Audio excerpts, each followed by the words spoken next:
All right, welcome back to Long Island's #1 pro wrestling broadcast. Monte The Pharaoh, only seen here out of Indie Music TV.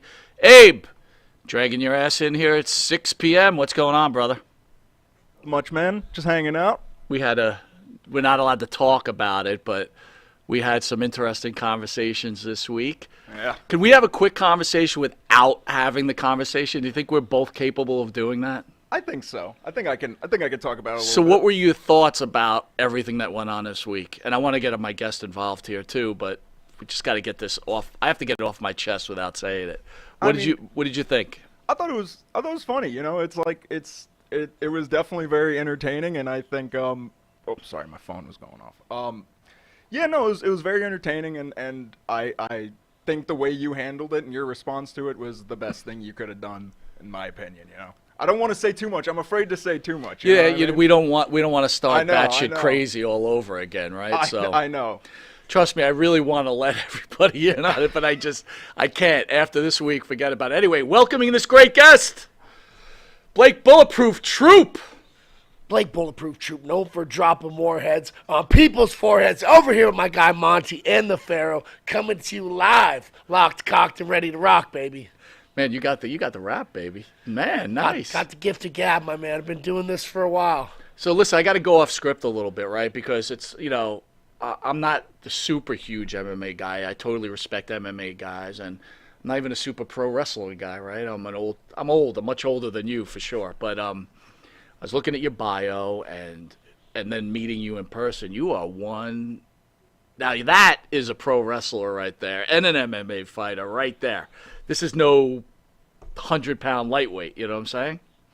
So I appreciate that. That's one of the things that I like about what I represent in this brand, or my brand in professional wrestling, is being a legitimate ass kicker. I'm 6'4", 240 pounds, and if you look at me, you're like, damn, that dude could probably fuck somebody up if he needed to, which is something I like about wrestling and wrestlers, particularly old school guys. A lot of the old school guys, you can see them in a room full of fans. They stand out like somebody who could do some damage. Not bashing anybody in particular, but you see a lot of today's wrestlers in a room full of fans, and you don't know who the wrestler is and who the fan is, which to each their own, but I like standing out as a professional ass kicker who looks like he could beat up just about anybody in any room. Well, without a doubt, if I saw you in an airport, I'd be like, this dude is like, this guy's something, right? You know something's going on there. I don't know what you're doing, football player, MMA guy, whatever, but you definitely, have you always been into like weightlifting and physical activity? So yeah, I've always been into fitness. I got my bachelor's degree in exercise science. I've been playing sports just about my whole life, but I wouldn't say I was always necessarily this big. I've always been relatively jacked, but it's hard for me to put on muscle. I'm what we call hard gainer in exercise science.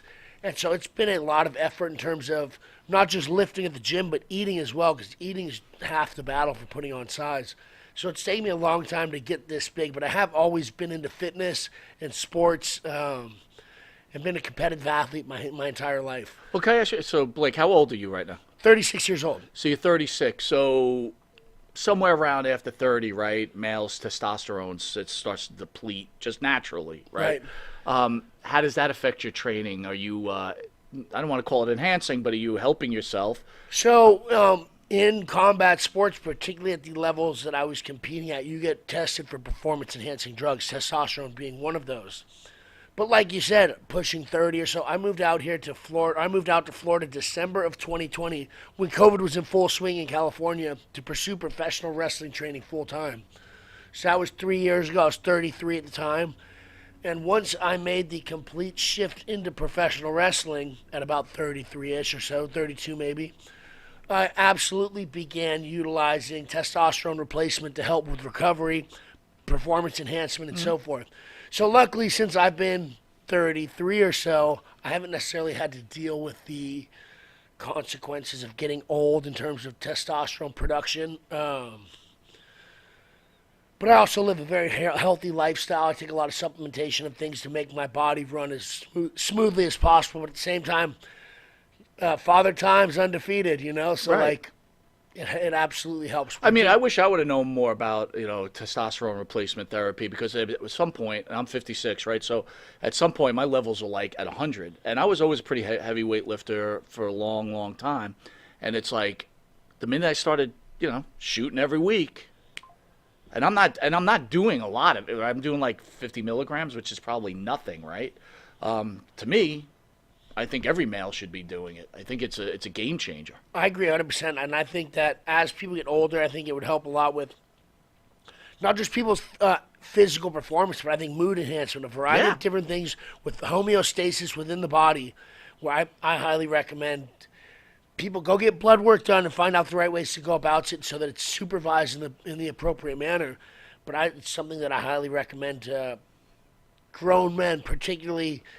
I mean, you start talking mid-30s, mid-40s, or even beyond there, where I think that it is absolutely something that is essential to a lot of people living their best life.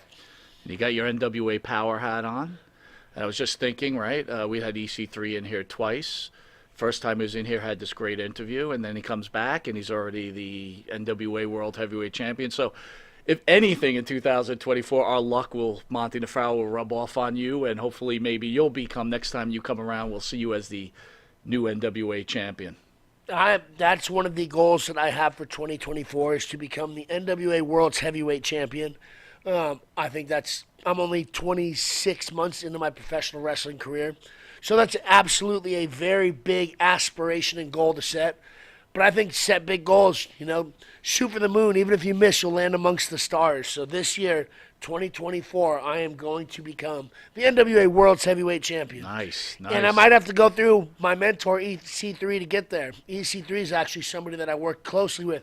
The dude and I actually met through EC3. Yeah. With Control Your Narrative, which I worked with for a good amount of time, starting from Free the Narrative 3, which I was in, and then a handful of the other shows. So EC3 is somebody that I've looked up to, that I've watched go out there and build something of his own. And now I've seen him become the NWA World's Heavyweight Champion. So EC3 is somebody that I really respect and look up to, particularly in an industry full of people that I can be very critical of. He's somebody that I really respect and believe should be at the top of the mountain, and would love to potentially have the opportunity to square off against him inside of the National Wrestling Alliance ring. He certainly is a role model, right? Here's a guy, he's been in all the major organizations, obviously had some struggles, especially in the WWE, but he was able to carve his way. If you're not in AEW or you're not in the WWE, right, it's kind of hard to carve your way through that the wrestling industry. I'm a huge NWA guy, always have been, but it's still trying to get where it has to go.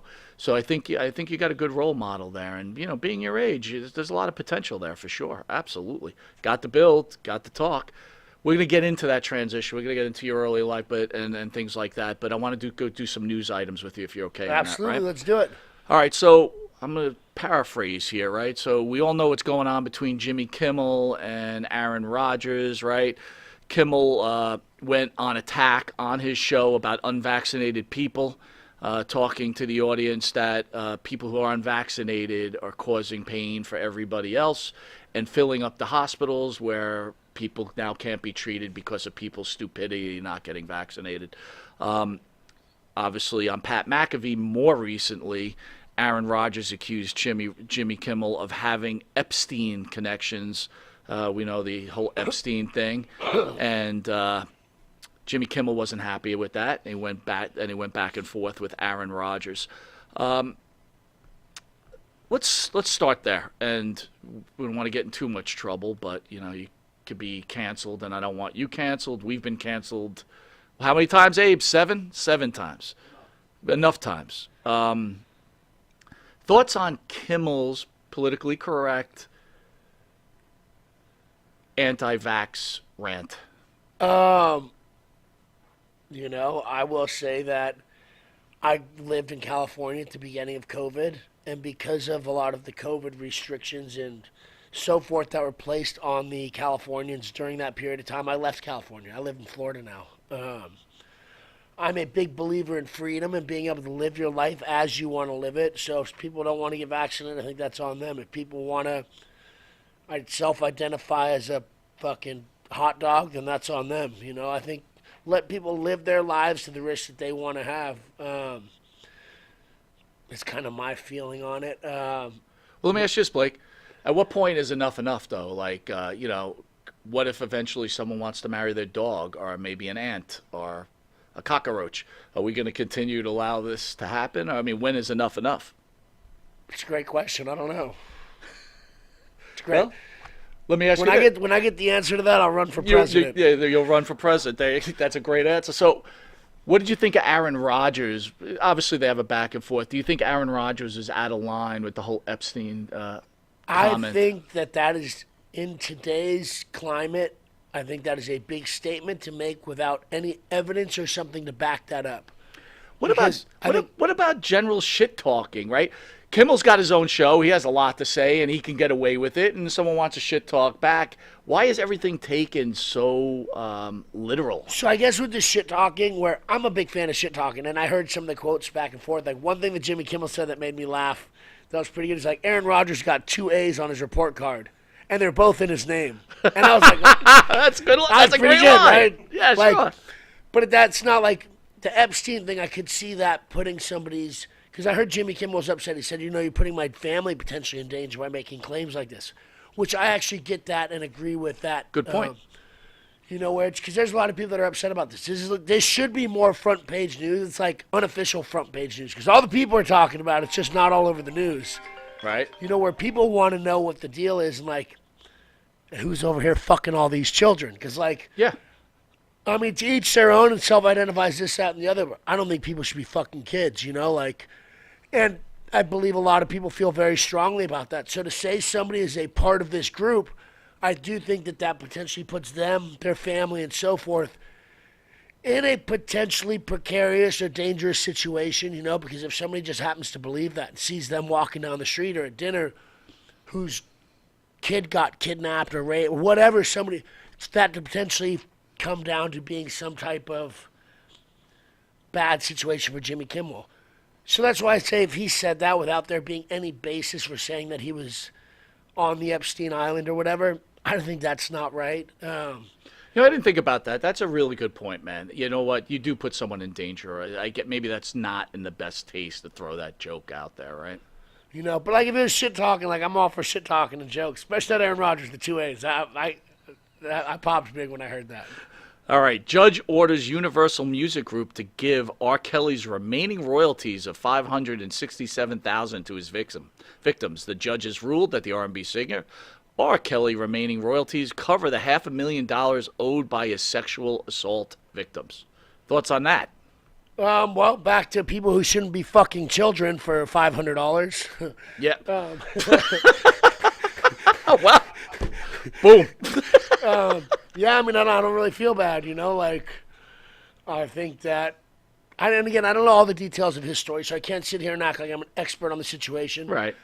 But from what it sounds like he got convicted of was having sex with underage people, and as a result, he's being punished with his freedom and his finances, and right, he's paying the price. I'm not necessarily mad at that. Like, there's some things I think that maybe shouldn't be as big of a deal, but I think fucking children's one of the things that should be a big deal. So, he wanted to go fuck a bunch of kids. Now he's getting fucked by the system, and I don't really feel that bad about it, to be honest. Well, we're kind of rolling this up, so I got to ask you, right? Here you are. You're famous, right?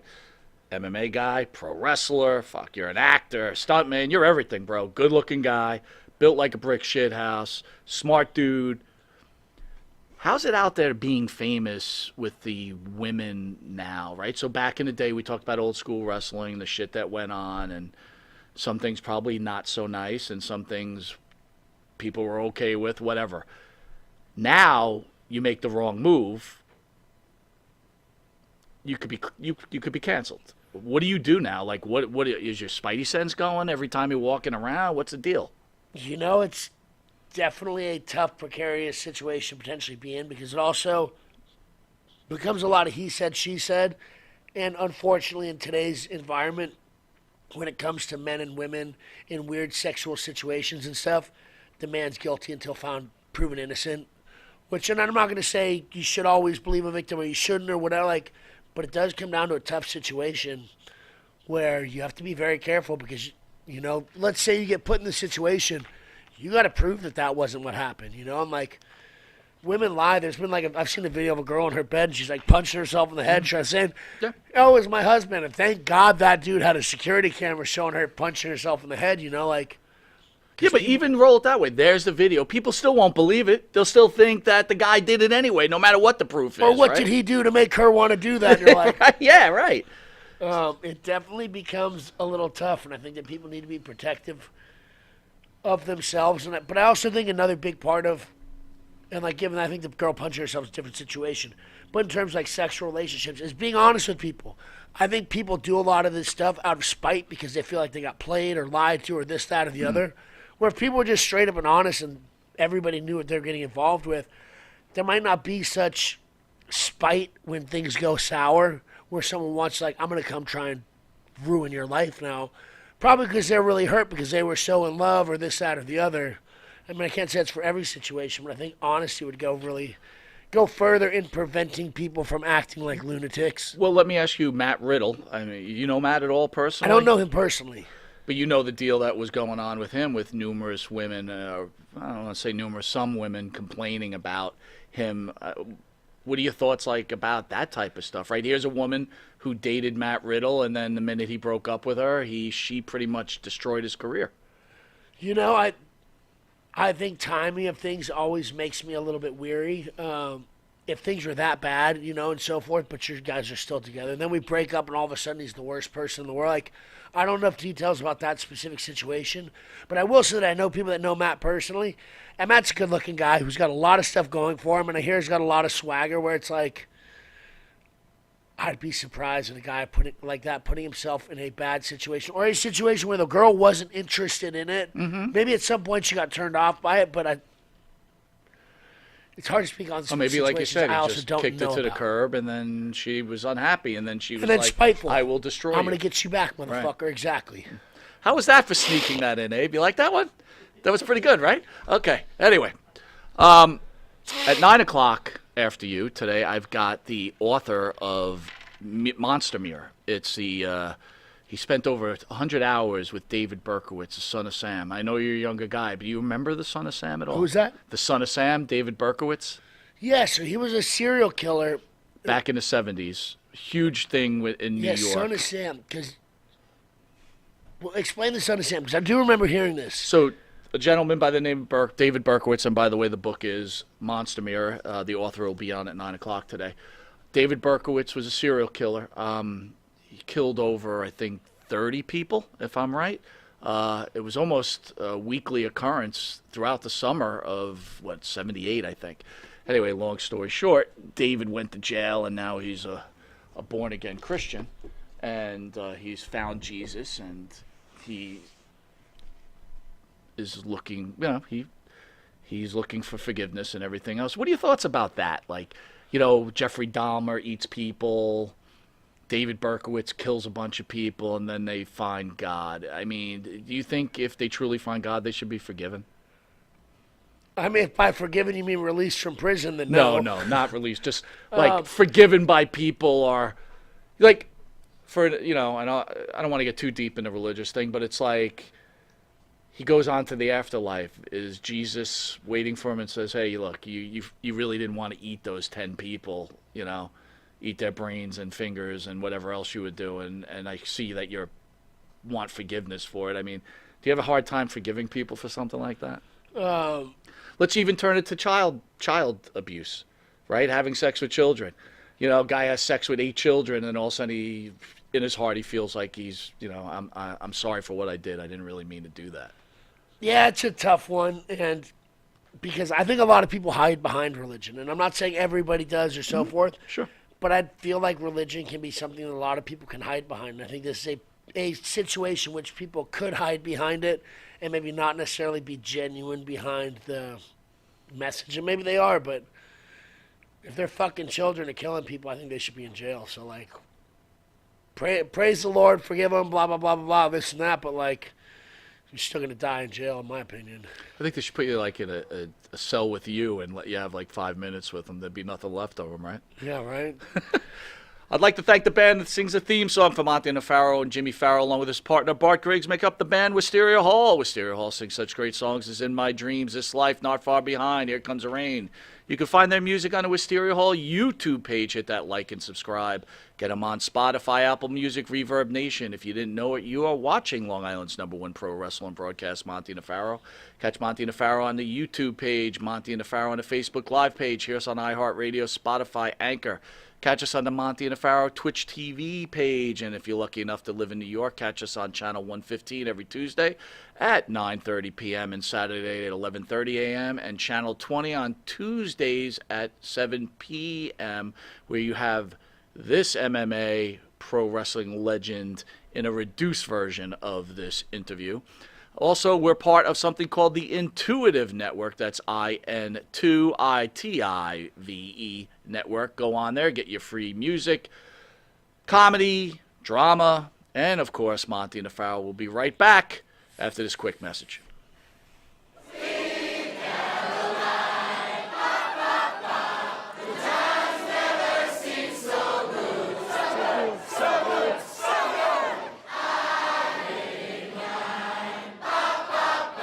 Sir?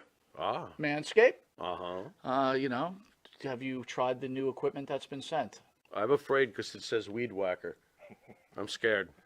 Maven, Manscaped, what are you thinking about Love it. Manscaped, dude? Love it. What do you use it for? Necessity. What don't I use it for? Put it this way. The only hair I have on my entire body is these eyebrows. Yeah. That you see. These caterpillars racing to the middle of my nose. That's it. That is it. That's all I have. And that's all I want. That's the So Manscaped is a You- must. We were talking before the show. There's nothing worse than just hair. Yeah. Right? Hair on a woman, hair on a man. It's just bad. Absolutely. And it's the one thing that the older I get, it starts growing more in unwanted areas. Absolutely. I hate it. I'm going to ask you a question. Uh-oh. Just going to go out there. Oh, boy. Go for it. You're doing a deed. Yes. Again, I don't want you to have to admit this because we, as men, we try not to admit this. But if you're going to Oh, go I do know the deed where- on a I woman, know where would you he's rather going. have her be hairless or a little hair, racing stripe, or Racing stripe. full retro bush? Well, Racing stripe. Retro Bush is out. Yes, thank you. Retro Bush is out. Yeah. I don't mind a small, well manicured landing strip. Every now and then, if it's completely, and I'm talking like baby's ass bald, then I start. Where is that pedophilia line? I don't want to Wow. wander into that. That's thought very of it like interesting. that. I never thought about that. You're a Wow. smart dude. Holy shit. So if the landing strip is clean enough for the plane to go in smoothly, you're cool with that? If the landing strip has, like I said, well manicured, Yeah, you can see both sides. It's not Like blinking lights on both sides of that I landing? just don't. I don't want. I don't want the shrubbery going off into unwanted areas on that as well. Gotcha. Yeah, Oh, look but- what you found. Ooh. I got to be all honest though. Hey, the older I get though, I don't think I can be as I found it! I found have it! you ever gone down there and she slowly brings down the underwear? Then What is retro? Just, Absolutely. You're like, whoa. Wow. Yeah, I'm like 46. it of pops course. out? Do you like walk out or what do you do? No, I muster through. I muster up the courage to get He's a through. trooper. Yeah. He's a trooper. Gotta give him an A. Not all heroes wear capes. Yeah, There you go. I hear you. There you Listen, go. I couldn't Super say. Bush. I couldn't say. Well, if you have the same beliefs as Maven does, Manscaped could help you. Absolutely. The weed whacker. Absolutely. What are you thinking? I'm thinking that I may have to, go in a room, close the door, and hang out with the weed whacker for a little while. Yeah, I think you're a retro guy, aren't you? I like 70s adult films, if that's what you're getting at. Yeah, there you go. Yeah, but only with that, Ron we're going to take a Jeremy, quick Batman. commercial break and we'll be Anyway. back with this wrestling icon, Maven. We will see you in a drop kick second. Drop kick. All right, welcome back to Long Island's #1 pro wrestler broadcast, Monte The Pharaoh, where we have the honor of having the great Blake Bulletproof Troop in the house. Thank you, sir, for taking the time out of your busy schedule to joining the show.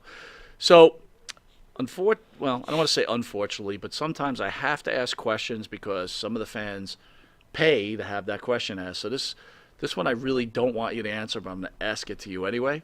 Was Pat Patterson on the Epstein list?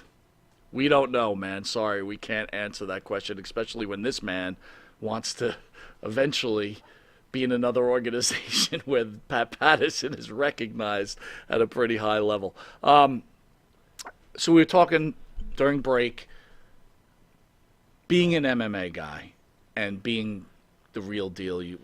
How hard is that transition to pro wrestling? We were talking about if someone gets stiff with you, are they scared because they know what you can actually do? Almost like Brock Lesnar. What's the deal there? So I'd say the first part of transitioning over and being a mixed martial artist and combat sports athlete is I want to talk about how easy the transition was in terms of a lot of the fluidity. Professional wrestling moves, the roots of all that come down to real wrestling. And so you're manipulating combat sports. I'm manipulating a fully resisting opponent. Same thing with regular style wrestling. The difference is now I'm pretending to manipulate them. So all I really got to do is guide people. So it's utilizing a lot of the same techniques and understanding how a body or joint works, where I can grab somebody's arm and I know exactly which ways I can twist it and do this or that, where I can almost float to different things. And then also with striking, where I've drilled striking, given I'm trying to put a bunch of power into my target. But at the same time, the mechanics of the attack are the exact same thing. So I have the mechanics down already and a lot of the control for my body where I can throw really mean-looking punches that are just millimeters, a centimeter from someone's face or wherever it may be. So there's absolutely advantages in terms of the transferability of having a background in combat sports to coming into professional wrestling. But like you mentioned, there's also some other aspects of that come in where being a legitimate combat sports athlete, I'm in there imposing my will. Professional wrestling, it's not an imposing of wills. It is a theatrical imposing of wills. How do we get in here and give and take? And in a fight, it's all take. I'm not trying to give it all. So being able to learn to slow things down or give openings or opportunities wasn't crazy hard, but you absolutely can figure out where these turn roads are or crossroads are where you can get to a spot and then pass the wheel back and forth. And I think one thing that has gotten me into a little bit of hesitation maybe around me is I'm 6'4", 240 pounds, and nobody's really sure what happens when I accidentally get punched in the face. Am I going to get mad? Am I going to hit you back? Or what's going to happen? Because people are not sure. Is Bulletproof Troop going to snap in there? And you're going to have to wait and find out, baby. Bang, bang! Man, that's not good. Life makes the man. Tell me a little bit about you growing up as a child, maybe a little bit about your parents. Like, what made Bulletproof? So, I'm the second oldest out of 5 children. I have an older brother 2 years older than me. My next younger sibling is actually 4 years younger than me. It's actually my sister's birthday today. The one who's 4 years younger than me. Happy birthday. Happy birthday, Brooke. And then 2 more younger brothers after that. So I grew up with an older brother. So I grew up playing rough, and I grew up as an older brother. So I grew up playing like rough with my younger siblings and my older siblings. So I always enjoyed playing rough, and I played sports growing up. A lot of my family played sports growing up. And so it was kind of a natural transition into combat sports. I started training kickboxing in freshman year of high school, not with the intention of doing combat sports, but I had a friend who was overweight, and he's like, hey, you want to do kickboxing with me to lose weight? And so I was like, all right, let's do it. And this is back in 2000, maybe 2001, when the fight game was very, very new. This is not like today where you can throw a rock and hit a jiu-jitsu school on any block on the street. Jiu-jitsu wasn't around like it was today, or isn't around like it is today. And so my friend just happened to pick a kickboxing school in Los Angeles that had a whole bunch of really legit people at it. So I started training with legitimate people back in 2001. And so I got lucky to just be introduced to a legitimate fight scene very early in my life. And being an older brother and having an older brother and playing rough, I automatically, and being a competitive athlete my whole life, I really fell in love with combat sports. And like I said, second oldest out of 5. My older brother's kind of a troublemaker. I was a pretty good kid, and then there were the 3 younger kids. So being the second oldest out of 5 and being a pretty good kid, I felt like I got a little bit neglected growing up. And as a result, it's made me really strive to go after massive, massive things in my life, which I'm currently doing. You know, I've been fighting professionally now for a decade, transferred into professional wrestling several years ago. I'm 26 months in, wrestling with the National Wrestling Alliance. And I know professional wrestling's a work, but I'm like 40-3 in singles matches. I've been coming out and I've been crushing it in pro wrestling, which I'm really excited about. And I don't remember the question because sometimes I just talk, but I've been no, punched in no, the head it's, for far too long for work. What molded you as a man? But as I'm listening to you speak, I'm thinking to myself, look, what makes you like the combat sport aspect, right? When you knock someone out cold, what's the emotion do you feel? Do you feel like good? Do you feel kind of bad? Like, I kind of think about Tyson, right? Turning that off, right? Turning that animal instinct off must be very difficult, especially for someone like you too, right? You're MMA guy or whatever.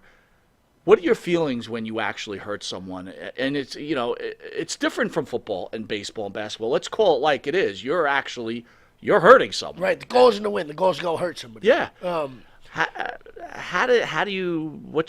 goes through your mind? So, I would say there's a certain level of detachment from the violence that happens where I can go hit somebody and I can go punch my best friend in the face because for years and years and years, I fought all my best friends every Friday. I've been fighting professionally for like a decade. We'd spar on Fridays. So, I'd fight my friends almost every Friday for the last 10 years almost, So, Right. there's a detachment from being violent with somebody, whether I know them or don't know them or whatever, which sounds super like serial killer-ish now that I say it out loud. Well, Son of Sam! but that's a legitimate thing. Like, you get in a relationship with a woman, right? I'm assuming, right? Then please don't. Don't assume my gender. Don't get the shit out of me. I don't want to assume anything. For the 8th time. But how do you turn that off? Like, what if the old lady, pisses you off one day, and it's just like, how do you stop that? I mean, we've seen actual Tyson type of guys that just can't control it and you can't blame them, right? Because you got to be on. So I definitely feel like it depends on the person. Where I feel like communications are big. I'm a big communicator. I talk about things and I could see somebody who didn't have the communication ability feeling like you just got to rely back on physical force because at the end of the day, there's something I always say is violence is the most convincing form of communication. You can convince almost anybody just about anything. I can go outside and convince someone walking down the street to give me their wallet with a little violence, or even just threat of violence. By the way, I'm copywriting that. I'm taking that from you. I like that. I love that. I love it. But at the same time, it's not always the best form of communication. I think something with a loved one is you go hit a loved one, and how much are they going to trust you and have that vulnerability with? Right. Or how about a friend, right? They know hey, we're close friends, and all of a sudden we're in a heated argument. Everybody gets in arguments. Also, it's like, oh shit, this dude's just gonna now just go fucking ape shit on me, Son of Sam shit on me, right? Right. I think it just depends on a person's ability to communicate. But I totally get where you're coming from about being worried. Is this dude about to hit me? Well, I had Mark Coleman in here, right? And Mark had a heart attack. And one of my questions was, hey, after your heart attack, did it make you feel less of a man? Here you are, super physical guy. Are you concerned when the body starts to break down, you got nothing to offer? Yeah, 100%. And so the thing is, I wouldn't feel like it's quote unquote having nothing to offer. I just need to maximize the amount of juice from the squeeze I can get from the things that I can do at this point in time. Where I do analyst work now, where I'm trying to do a variety of other things outside of the in-ring performance, which I'll be honest, once that's gone, the in-ring stuff, whether it's competitive, professional wrestling, or fighting, it'll definitely be I don't want to say a difficult time, but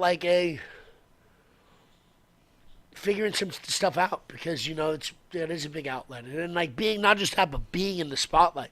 What happens when that's done, and I'm not entirely sure because you see a lot of very high-level athletes go from being massive superstars in the spotlight to not, and I don't want to say fade into irrelevancy, but there's a difference being in front of the camera and then in the room with the camera, or even not in the room with the camera. And if you go from doing big things in the spotlight to not, I can't even tell you what that transition's like because I'm still in the spotlight, right. But I'm trying to do as much as I can so that I have other positions and sources of income around the sport and not just in it because at the end of the day, there is a very short shelf life for fighters, pro wrestlers. I'm already 36 years old, which isn't necessarily old, but I'm not 20. I'm not. You're early right. You're right in the 20s. middle. You're right in the middle, ready to make the move, and you're in the NWA. So you're getting there. So you're there. You're there. Why did you leave MMA? Why did I leave mixed martial arts? Yeah. So, the last fight of mine was supposed to be March 13th, 2020. Main event on the Fox Sports Network for Lights Out Extreme Fighting's heavyweight title. And if you're good with dates, you'll know I said March 13th, 2020. And March 12th, the world started shutting down because of COVID. Mm-hmm. I woke up the day of weigh-ins, March 12th, to find out the biggest fight of my career was canceled due to COVID. And I'm in Los Angeles. And so 3 weeks to flatten the curve. All right, 3 weeks, 6 weeks, 9 weeks, 12 weeks, 3 months, 6 months. Where it got to the point where, and like given after 2-3 months, we're still back training at the gym and stuff, but life shut down in California basically all of 2020. And it continued through probably mid-2021 until the world really started opening up in California. So by the time December of 2020 hit, I moved to Florida because I felt like I needed to continue to progress in my life and move towards what I was trying to do because I didn't have time to just sit with my dick in my hand in California because for who knows how long. Right. So, like I said, March 13th was supposed to be the fight. World started shutting down, and I started working online courses, doing a weekly Zoom call with a coach named Chris Silvio, wrestling coach. And so we did a variety of different things relating to character development, academic approach to professional wrestling matches, how they're set up. Slow down real quick. Now I got to understand this. So where do you find a guy that's doing professional wrestling training via Zoom? Like, how does even someone find that? So I, through my professional wrestling network, the Hameen Media Group, shout out to all my people at Hameen, Bin Hameen. There was a post in there like, hey, Chris Silvio, professional wrestling coach, blah, blah, blah, offering Zoom calls during COVID. And so this is during part of time where I'm like, I need to figure out how do I get better. You know, even if I go back to fighting in 2 months, 3 months, how do I make the best of my time right now? Because there's no social life, there's no nothing. And so one of the ways that I did that was starting to do Zoom calls with Chris, which started, like I said, a lot of basic fundamentals like academic approaches to matches. He'd give me homework of watching matches, so I'm watching tape, building moments, watching promos, analyzing these, as well as a variety of different homework assignments for me to help with my brand development, catchphrases, and so forth. And so him and I did basically like a week. Every week we did a call just about for 5-6 months until finally now it's October, November, and I'm like, I need to just go to Florida and go train with this guy because California's not opening anytime soon, it doesn't look like. And I felt like Chris Silvio had the right understanding of what I was trying to bring to pro wrestling. I wasn't trying to be Blake Troop, a guy who used to fight MMA, who now does pro wrestling. I was trying to be Blake Bulletproof Troop, the MMA fighter in professional wrestling. I was trying to bridge my brand of Bulletproof Troop within both. So it was one entity in multiple areas as opposed to one person in a few different spots, if that makes sense. Yeah. And so after working with Chris for a good amount of time, I was like, I need to go out to Tampa, Florida and I'd never been to Tampa before. I just moved to Tampa because I felt like Chris was the right guy for me. Moved into a house, I didn't know the guy. Moved to a place I didn't know anybody but a coach that I'd been working on Zoom calls. And now, 3 years later, I still live in Tampa, Florida, which was one of the best gambles I could have taken on myself. Ballsy move. You know, and like I'm hard on a lot of people in pro wrestling because I don't feel like a lot of people, I don't feel like I'm better than people. I feel like I try harder and I'm willing to sacrifice more things. You know, people are like, oh, blood, sweat, and tears. Like, yeah. Tell me about one of the sacrifices you made for pro wrestling. Oh, drive to the shows. Like, bro, we all drive. Why'd you do the training? Bro, we all train. We all do rink. We're like, what have you really sacrificed? I moved to a place I'd never been across the country. I moved into a house I didn't know the dude. Like, I changed my entire life for professional wrestling. Not saying that's what everybody has to do, earn my respect. But a lot of guys, I think, are out here putting minimal effort in. And then thinking they're doing big things. And, like, I'm not bashing those people, but I changed everything in my life for pro wrestling. You know, like, and then I'll have people be like, oh, you're so lucky. Like, lucky? I don't look like this because I'm lucky. Like, I'm not where I'm at in professional wrestling because I'm, quote-unquote, lucky. I put myself in these positions to win. You know, just like I worked with Chris for 6 months, 7 months before I moved out there, like, You know, or like people are like, man, your brand's so well put together. You've only been wrestling for 26 months. Yeah, but I started Bulletproof Troop LLC in 2016. I've been doing Bulletproof Troop for 8 years. Right. That's why my brand's so well refined and put a lot of thought into it. Like, luck has nothing to do with it. So when you were in MMA, did you look at pro wrestling as a joke, or were you always a fan of pro wrestling? So, interesting. And so pro wrestling actually was my first love. I was born in 1987, and so I grew up in an era where I believe pro wrestling was 100% legitimate competition. There were two dudes really fighting each other. Around the late 90s, as kayfabe broke and became more public knowledge, it broke a young Blake Troop's heart, and I'm talking like 7th, 8th grade. I'd say like right after WWE No Mercy, or WWF, it was WWF when I was growing up. WWF No Mercy came out for Nintendo 64, one of my favorite video games ever to date still. Right. But so it broke a young Blake Troop's heart, and this is like I said, probably, 97, 98 maybe. And around this time is when UFC was starting. And early UFC was wild. For the people who didn't give it, it's fighting people now, but like there were like no weight classes. There were almost no rules. You could punch a dude in the dick. Like, Blake, I gotta tell you, I remember when I guess it was on pay-per-view, and we used to have those hot boxes. You remember when you used to press the button in the back, you get all free pay-per-views? Yeah, the black box, throwback. Yeah. Like, this is where we're dating ourselves here. Severn was fighting some guy, and Severn was killing this guy. I'm like, where's the referee? Stop the German this. suplex. Oh, he was punching. I was like, this is insane. This is madness. But go ahead, man. I'm sorry. But so, this is when UFC, and like I said, early UFC was kind of wild. Me personally, I'm a purist. I'd rather see guys with no gloves, kicking the head to a down opponent, XYZ. But at the same time, I don't think it's super socially acceptable. Back then, it was wild. So it stole young Blake Troop's heart. Like, I went from watching pro wrestling, which I believed in 100%. Kayfabe breaks, don't feel the same way about it. Now UFC comes out, steals my heart. It's right around the time my friend's like, hey, I want to do kickboxing to lose weight. And I just happened to go to a legit fight gym with like legitimate people. Way before fighting was like established or like mainstream. And so it stole my heart for a very long time. And I wouldn't say I thought pro wrestling was stupid, but I grew away from it because it wasn't real sports to me anymore, competition. As I got older, particularly 2014, 2015, I started seeing a lot of guys I started noticing more guys that were bringing the entertainment value of professional wrestling personalities to combat sports. Tito Ortiz is one of the old school guys. Chael Sonnen's another guy. Conor McGregor's another guy who was really coming up at that point in time. You know, and can Conor McGregor or Chael Sonnen or Tito Ortiz, can they fight? Yeah. The first three most important things being a fighter: being able to fight, being able to fight, and being able to fight. You can't do those three things, don't matter what else you can do. But if you can do those and you can be entertaining, then you absolutely put yourself in positions where Conor was getting, in my opinion, favorable matchups, and they're getting catapulted through the rankings because they wanted him to win.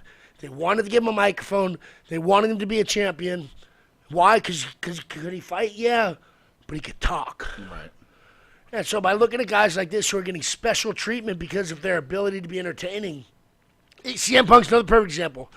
CM Punk did not fight in the UFC because of his accolades and being a fight competitor. And I'm not bashing him. Mm-hmm. CM Punk got the ability to debut in the UFC because he's going to put asses in seats. At the end of the day, the UFC is trying to make fucking money and sell pay-per-views. Do you think the UFC tried to give Punk the easiest match possible and he still couldn't win because he wasn't that tough of a guy? I think the easiest match possible, then still respecting the integrity of the UFC. They didn't give him some total bum. They gave him two guys that were decent guys. They weren't, Mickey Gall was a brown belt in jiu-jitsu. Like, I don't care what anybody says.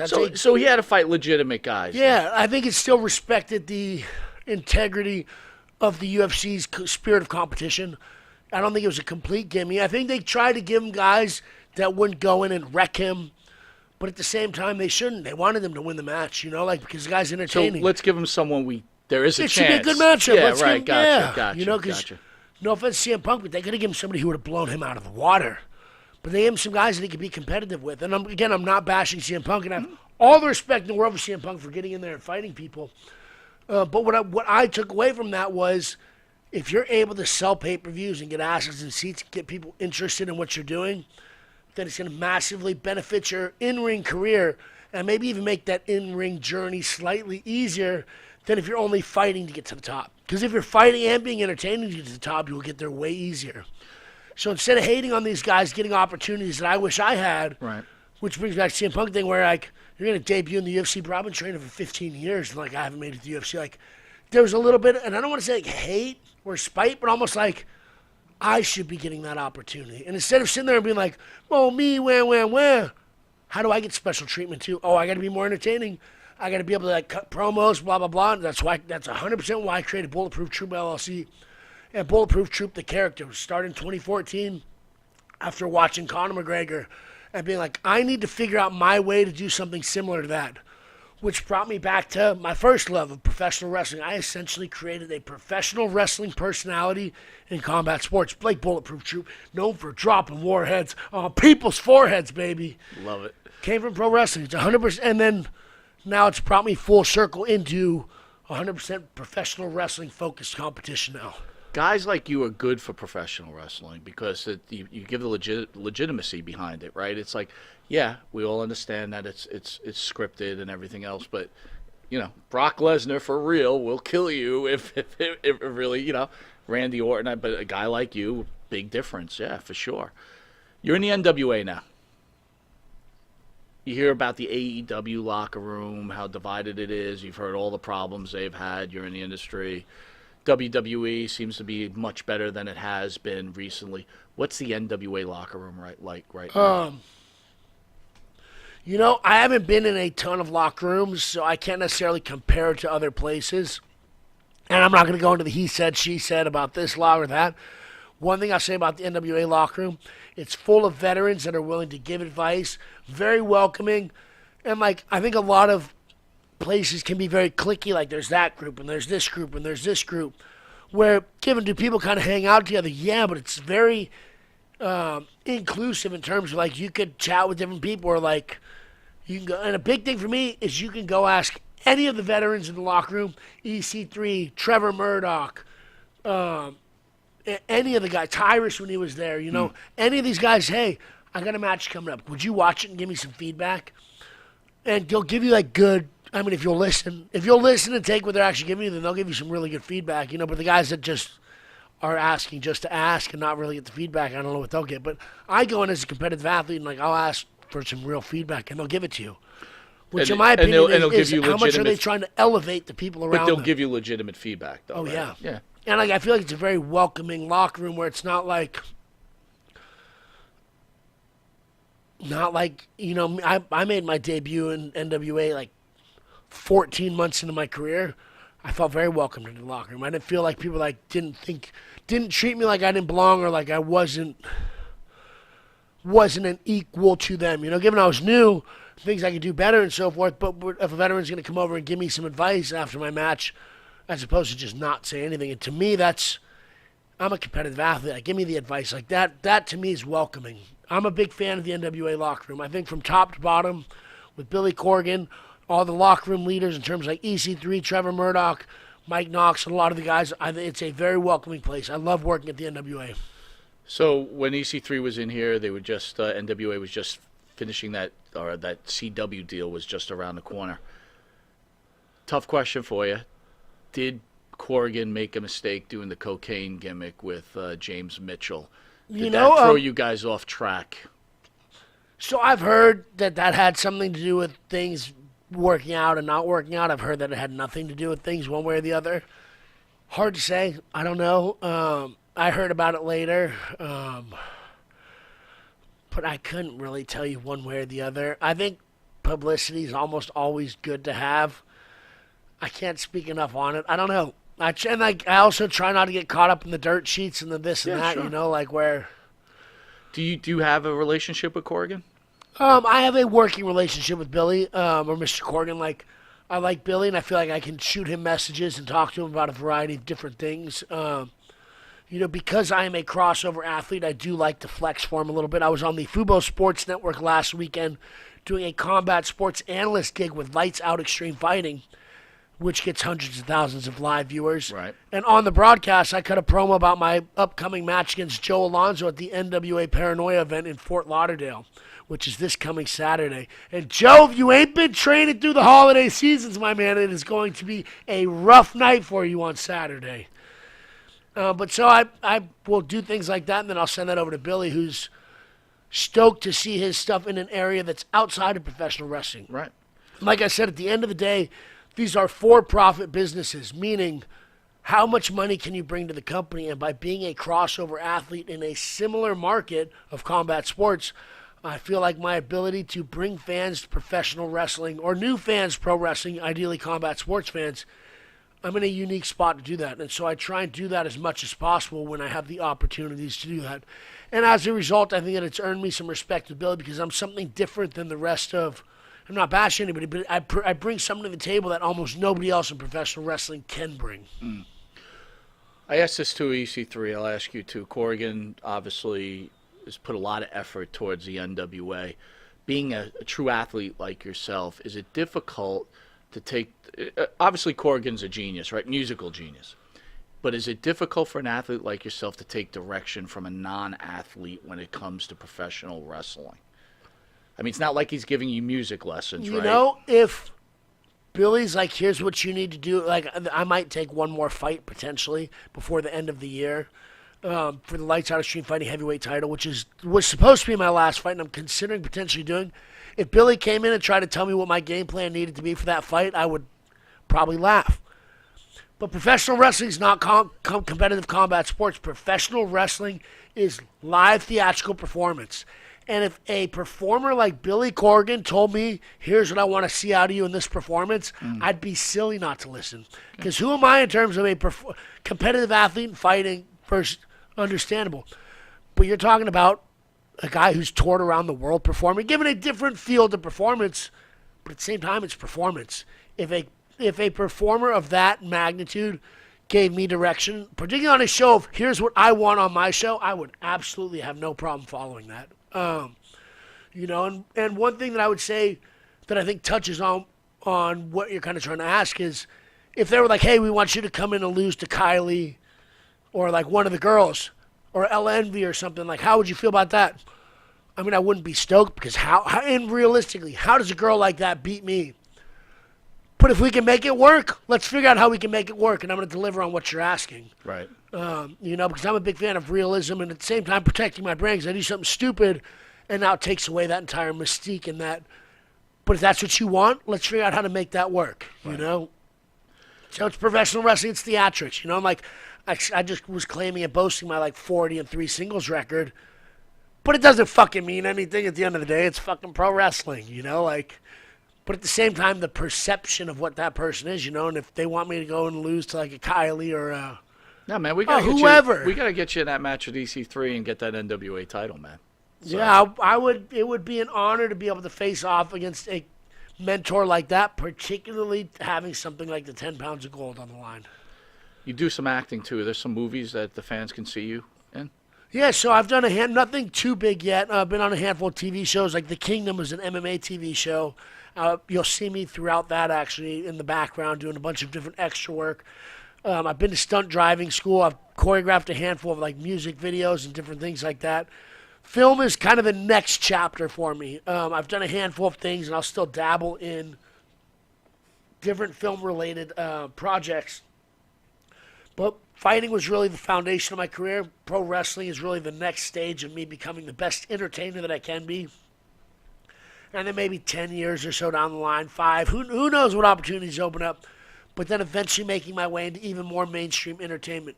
One person that I would really like to emulate or be in a similar position to in life is where The Rock is today. Where he's superseded wrestling now. He's like a movie star. But even beyond all of that, he uses his platform to go out and be a source of like influence and motivation and to like go after what you want in life, which in my opinion, at the end of the day is like, what's your legacy is how'd you impact the world? When people say your name, like what do they think? Like when someone says Blake Troop, do I want them to be like, whoa, he was the best fighter, he's the best pro wrestler.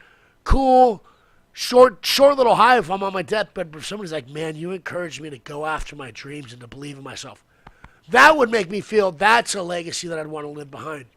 Given I got to go and accomplish a handful of really cool things along the way, and I'd say selfish goals along the way to get there, but eventually utilizing the platform that I built to encourage other people to go do it. Because like I said, I don't feel like I'm any better than anybody else. I just feel like I know what I want. I've created a plan, and I fucking work harder than the majority of people. And I think it's just what people need to figure out what you want, create a plan, and fucking bust your ass for it. And do it. It's that simple, but it ain't really that simple, but it kind of is. Where are you tomorrow? Tell the fans where they can catch you. You're doing some announcing. So I'll be right? working as a combat sports analyst for Flex Fight Series here in New York. And that's tomorrow, Friday, June 12th, or January 12th, excuse me. Then on the 13th, you can catch me in Fort Lauderdale, Florida, squaring off against Joe Alonzo at the NWA's live event Paranoia. And then the following day, the 14th, you can catch me in Tampa, Florida, doing TV tapings for NWA Power, baby. A full schedule for Bulletproof Troop, baby. I'm locked, cocked, and ready to rock. That's it, baby.